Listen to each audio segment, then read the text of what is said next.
Have you ever tried to lie down in a pitch-black, perfectly silent room, only to find that the silence feels loud? It feels heavy, almost like a physical pressure against your eardrums. Instead of falling into a peaceful sleep, your brain suddenly goes into overdrive.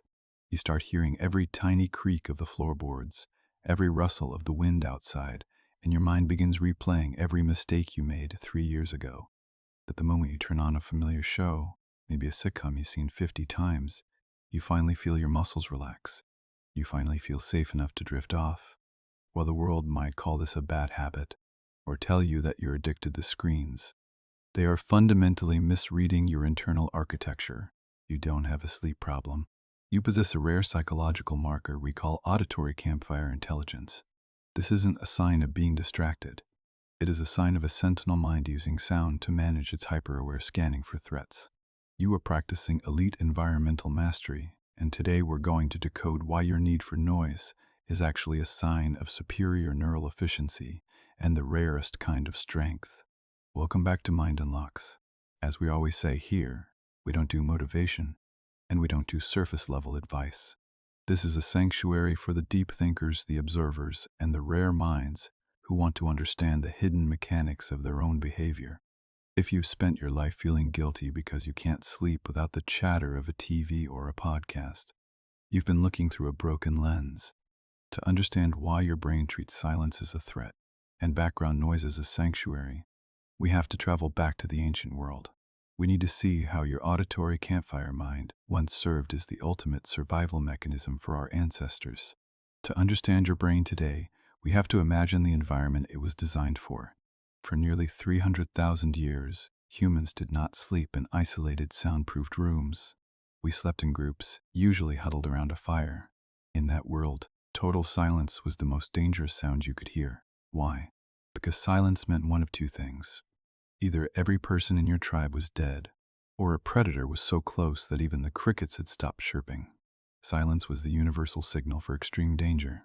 On the other hand, the sound of distant, low-level chatter, people laughing, whispering, or even snoring around the fire, was the ultimate signal of safety. Think of the tribe scouts, the Vigilant Observers. These were the individuals who stayed on the periphery, watching the horizon for silent signals of change. As long as you could hear the tribe, you knew the Vigilant Observers were awake, and you could finally lower your guard. Your auditory campfire intelligence is a biological echo of this. When you turn on the TV to go to sleep, you aren't just watching a show. You are subconsciously recreating the ancient campfire.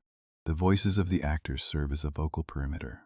They provide the auditory safe signal that tells your amygdala, the part of your brain responsible for threat detection, that it is finally okay to stop scanning for predators. You are an evolutionary survivor whose brain is still masterfully performing strategic energy allocation to ensure you only sleep when the environment is verified as safe. The second reason you need that background noise is that you likely possess a sentinel mind. In an ancient tribe, not everyone slept at the same time. We needed people with a high-resolution awareness of their surroundings. People who could detect a predator moving in the grass. If you are a deep thinker who notices the tiny details others miss, you probably have a higher baseline of neural efficiency. Your brain is overclocked. While most people can just shut off their brain, yours is constantly performing associative reconnaissance. When you lie in a silent room, your brain has nothing to process from the outside world, so it turns that hypervigilance inward. It starts scanning your own thoughts for threats, leading to that late-night overthinking, where you replay every social mistake and worry about future disasters. By providing a steady stream of familiar audio, you are giving your sentinel mind a low-stakes task to focus on. It's like giving a highly intelligent sheepdog a toy so it doesn't start hurting the furniture. The background noise occupies your secondary processors, allowing your primary processor to finally rest. You are using the noise to throttle your neural bandwidth, protecting your deep sovereignty from the internal noise of overthinking. You aren't broken. You just have a brain that is too powerful to be left in a vacuum of silence. There is a specific reason why you prefer familiar shows, the ones you've seen 50 times, rather than something new. If you try to watch a new high-suspense thriller to fall asleep, it doesn't work. Your brain starts trying to predict the plot, which keeps you awake. But a show you already know provides predictive stability. In psychology, this is related to the mere exposure effect. the tendency to prefer things simply because we are familiar with them. When you hear the voices of characters you know, your brain treats them like a vocal safety signal. These voices aren't just noise. They are a specific safe frequency that forms an aural shield around your emotional state. This is especially common for those with traumatic intelligence, people who may have grown up in unstable or loud environments where silence often preceded a conflict. If you were the black sheep of your family, you learned that an unpredictable environment is a dangerous one. By choosing a show you know by heart, you are creating a world where nothing unexpected can happen. You are reclaiming your radical autonomy by deciding exactly what your environment sounds like. You are the architect of your own sanctuary, and that familiar chatter is the foundation of your peace. We live in an era of unprecedented cognitive load. Throughout your 9-to-5 grind, you are bombarded with thousands of micro-decisions and social expectations. You have to navigate the social mirror, the constant pressure to perform and fit into society's low-resolution boxes. By the time you get to bed, your brain is suffering from massive decision fatigue. Silence is terrifying because it leaves room for all the unfinished business of the day to rush back in. The TV isn't just a distraction. It is an instant safety handshake between your environment and your nervous system. When you hear that familiar theme song, it signals your brain to shift from scanning for threats to secure in the tribe. You are using mood-congruent memory to pull yourself out of the day's stress and into a state of neural continuity. You are effectively defragging your neural hard drive by allowing a familiar narrative to override the chaotic data of the day. You aren't escaping reality. You are strategically managing your cognitive bandwidth so that you can wake up the next day with the clarity of a sentinel. So how do we take this habit and turn it into a high-status strategic outcome? If you want to explode your potential and stop feeling guilty about your need for noise, you must move from accidental noise to active sound curation. Curate your proxy tribe. Identify 3 to 5 anchor shows that have a low frequency, calm vocal tone, and no loud, sudden sound effects. Why this works? This reduces the startle response in your brain, ensuring that your Sentinel Mind stays in rest mode rather than being spiked back into active scanning. The 60-second oral perimeter sync. Before you lie down, listen to one specific song, or a 60-second clip of your anchor show while standing up. Why this works?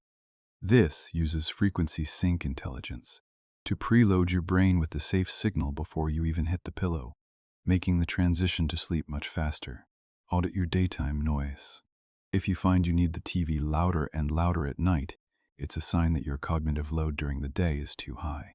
Practice strategic silence for 10 minutes during your lunch break. Why this works?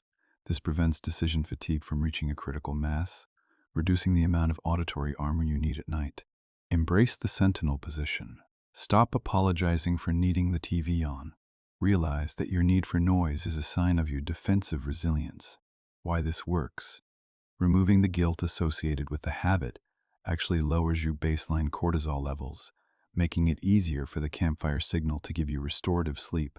The modern world is built to keep you in a state of low-resolution compliance. If you are tired, distracted, and feeling broken because of your habits, you are easy to manage. But when you understand the why, when you realize that your need for noise is a sign of your sentinel nature, you become impossible to manipulate. You are a biological survivor who refuses to let a quiet room dictate your internal peace. You have found the root cause truth. You don't need to fix your brain. You just need to provide it with the environment it was built for.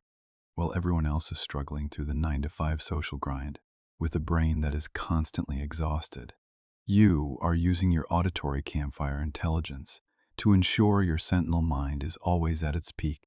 You are protecting your radical autonomy so that when you do step out into the world, you see the silent signals that everyone else is too tired to notice. Finally, we arrive at the sanctuary. At MindUnlockx, we recognize that your auditory campfire habit isn't a sign of weakness. It's your superpower. When you turn on that show tonight, don't feel shame. Feel the deep evolutionary persistence of 300,000 years of human survival.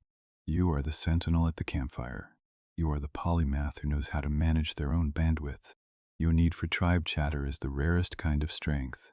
It is the strength to know exactly what your mind needs, to feel safe in a noisy, unpredictable world.